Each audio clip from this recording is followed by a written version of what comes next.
الحمد لله رب العالمين والعاقبة للمتقين والصلاة والسلام على أشرف الأنبياء والمرسلين سيدنا وحبيبنا وشفيعنا وقرة أعيننا محمد وعلى آله وأصحابه أجمعين۔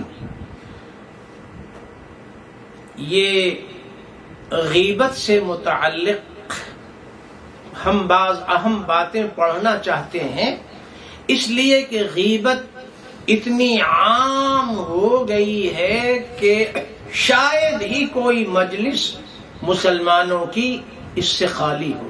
افسوس یہ ہے کہ جنازگاہ، عیدگاہ، تعزیت، خوشی، غم، مسجد، اعتکاف، حرم مکہ، حرم مدینہ، مکہ مکرمہ کے ارد گرد، مسجد نبوی کے صحن میں، مبارک مقامات میں، رمضان المبارک میں، سحری کے وقت، تہجد کے وقت غیبت لوگ ایک دوسرے کی کرتے ہیں، اعتکاف کی حالت میں بھی۔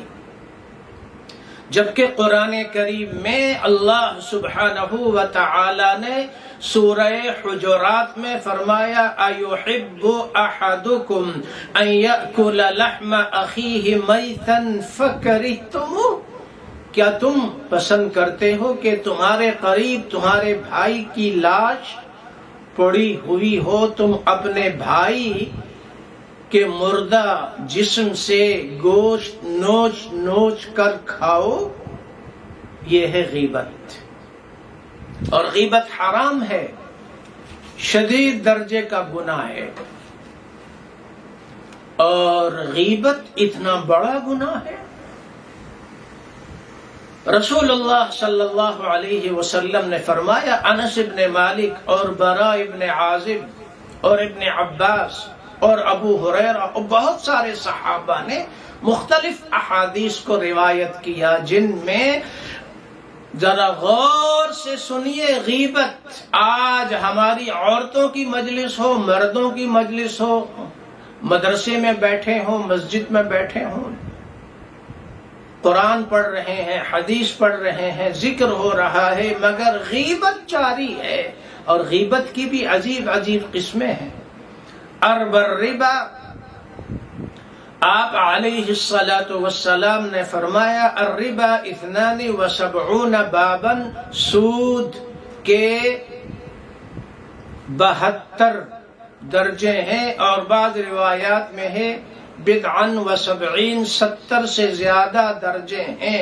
سب سے کم درجہ یہ ہے کہ آدمی اپنی والدہ کے ساتھ برائی کرے، یہ سب سے کم درجہ ہے۔ ارب الربا، اور سود کے 70 سے زیادہ درجوں سے بھی زیادہ بڑا سنگین گناہ کیا ہے؟ ارب الربا، سود کی جتنی قسمیں ہیں ان میں سب سے بڑا سود استطالۃ الرجل فی عرض اخیہ، کوئی مسلمان اپنے دوسرے مسلمان بھائی کی غیبت کرے، اس پر بہتان لگائے، اس کو ذلیل و خوار کرے، اس کو بے آبرو کرے، اس کو ذلیل و رسوا کرے، اس کو بدنام کرے، اس کی غیبت کرے۔ ان الدرہم یصیبہ الرجل من الربا اعظم عند اللہ فی الخطیئۃ 36 زنیۃ وارب الربا عرض الرجل المسلم، ایک درہم سود کا 36 مرتبہ کی بدکاری سے بڑا گناہ، اور ان تمام گناہوں سے بڑا گناہ کسی مسلمان کی غیبت کرنا، کسی مسلمان کی غیر موجودگی میں برے الفاظ کے ساتھ اس کا ذکر کرنا، اس کو غیبت کہتے ہیں۔ اور اگر وہ عیب اور گناہ اس میں موجود نہیں تو پھر غیبت سے بڑا گناہ ہے، یہ ہے بہتان۔ رسول اللہ صلی اللہ علیہ وسلم نے اس سے منع کیا، بلکہ یہ فرمایا کہ تمہارے سامنے اگر کسی کی غیبت ہو تو اس کو روکو، منع کرو، اور جس کی غیبت ہو رہی ہے اس کا دفاع کرو۔ من ذب عن عرض اخیہ بالغیبت کان حقا علی اللہ ان یعتقہ من النار، مسند احمد ابن حنبل میں یہ حدیث۔ کسی مسلمان کی غیبت ہو رہی ہے، آپ نے غیبت کرنے والے کو ڈانٹا اور کہا چپ ہو جاؤ، مت کرو کسی کی غیبت، اور اس مسلمان کا آپ نے دفاع کیا، تو آپ کا اللہ پر حق بن گیا کہ اللہ آپ کو جہنم سے آزاد کرے۔ من رد عن عرض اخیہ کان حقا علی اللہ ان یعتقہ من النار یوم القیامہ۔ یہ ترمذی میں بھی یہ حدیث ہے کہ جس نے اپنے مسلمان بھائی کی غیر موجودگی میں اس کا دفاع کیا، اللہ پر اس کا حق بن جاتا ہے کہ اللہ تعالیٰ اس کو جہنم سے بچائے۔ اور اسی طرح دیکھیے مسلمان کی تعریف کیا ہے، من سلم المسلمون من لسانہ، مسلمان کی تو تعریف یہ ہے کہ اس کی زبان اور ہاتھ پیر سے دوسرے مسلمان محفوظ رہیں۔ اگر آپ کی زبان سے اور آپ کے ہاتھ پیر، آپ کی ذات سے دوسروں کو تکلیف ہو رہی ہے، دکاندار کو ستاتا ہے، مارکیٹ والا مارکیٹ والے کو ستاتا ہے، ایک آدمی دوسرے کو ستاتا ہے، پڑوسی کو ستاتا ہے، دفتر میں آفس میں کام کرنے والے ایک دوسرے کی غیبت، ایک دوسرے کی چغلخوری، ایک دوسرے کی شکایت، یہ جہنم کا ایندھن اپنے لیے بنا رہے ہو، بلکہ تم خود جہنم کا ایندھن بن رہے ہو، تم جہنم میں جاؤ گے۔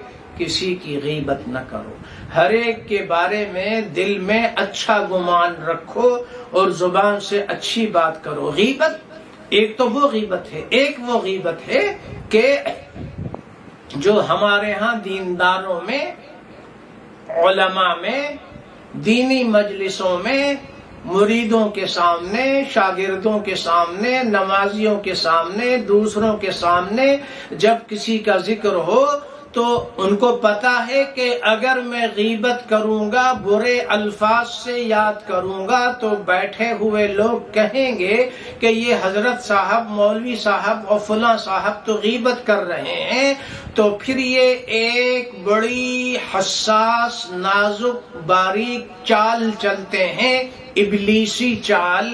وہ یہ کہتے ہیں کہ ارے بھائی وہ تو بڑے آدمی ہیں اور وہ تو بڑے بزرگ ہیں، اور اللہ تعالی ہم سب کے حال پہ رحم کرے، اور اللہ تعالی ہم سب کو ہدایت دے۔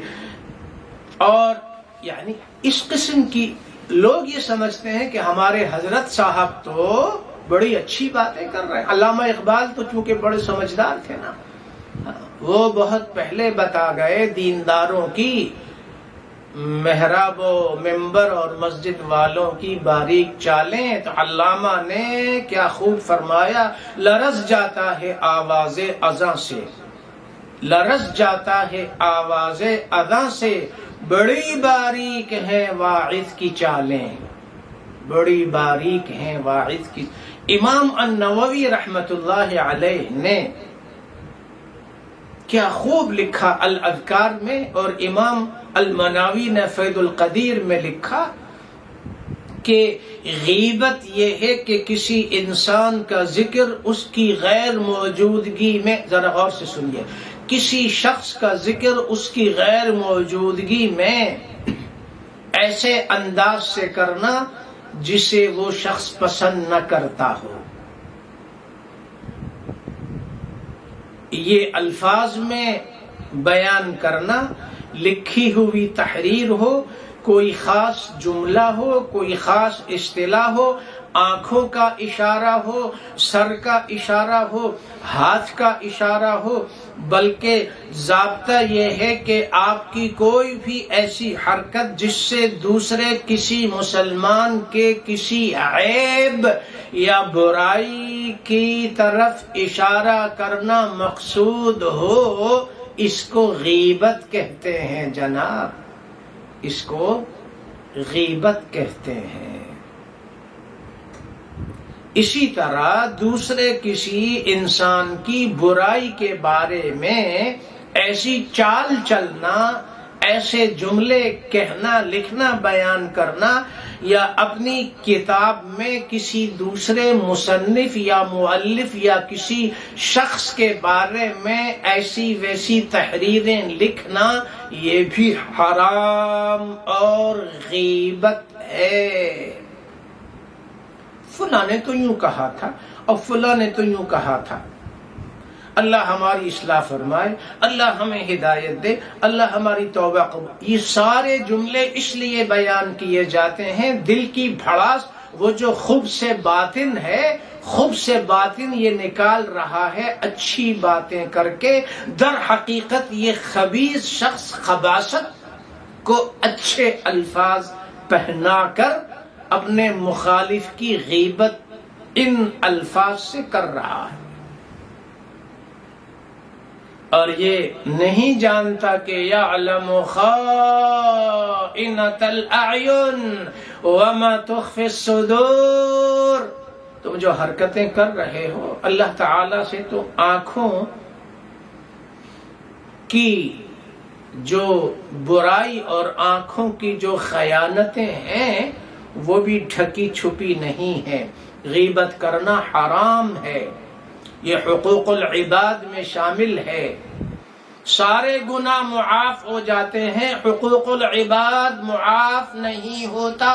حج کر لو، عمرہ کر لو، نمازیں پڑھ لو، دیندار بن جاؤ، جس کسی کا حق دینا ہے، زمین کا حق ہو، وراثت کا حق ہو، پیسے کا حق ہو، ادا کرو۔ کسی کی غیبت کی ہے معافی مانگو، کسی کو مارا پیٹا ہے معافی مانگو، کسی کو گالی دی ہے معافی مانگو، کسی پہ بہتان لگایا ہے معافی مانگو، کسی کا مال ہے قرض یا ویسے اس کو واپس کرو۔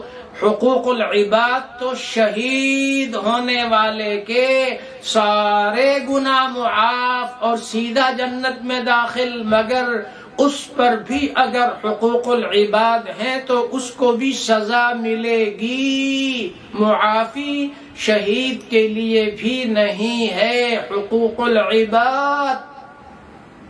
غیبت کرنا چھوڑ دو، لوگوں کے ساتھ ظلم و زیادتی نہ کرو، بد دعا نہ لو، کسی کو پریشان نہ کرو۔ مسلمان کی تعریف، مسلمان دوسروں کے لیے باعث راحت، باعث رحمت، اس نبی کا کلمہ پڑھتے ہو جس کے بارے میں اللہ نے فرمایا وَمَا أَرْسَلْنَاكَ إِلَّا رَحْمَةً لِلْعَالَمِينَ۔ مسلمان بد زبان ہو، بدگمان ہو، بدتمیز ہو، بد اخلاق اور ظالم ہو، یہ ممکن نہیں ہے۔ ظلم کرنے والوں پر تو اللہ کی لعنت ہے۔ غیبت کے بارے میں ہر ایک کو بتائیے کہ یہ کبیرہ گناہ ہے، حرام ہے۔ سود کے 70 درجوں سے بھی بڑا گناہ ہے کسی مسلمان کی غیبت کرنا۔ اللہ تعالی ہم سب کو غیبت سے اور حقوق العباد کے معاملے میں اللہ تعالی ہمیں توفیق نصیب فرمائے کہ ہم حقوق العباد کے بارے میں ڈرتے رہیں، حقوق العباد ادا کریں۔ آمین آمین آمین۔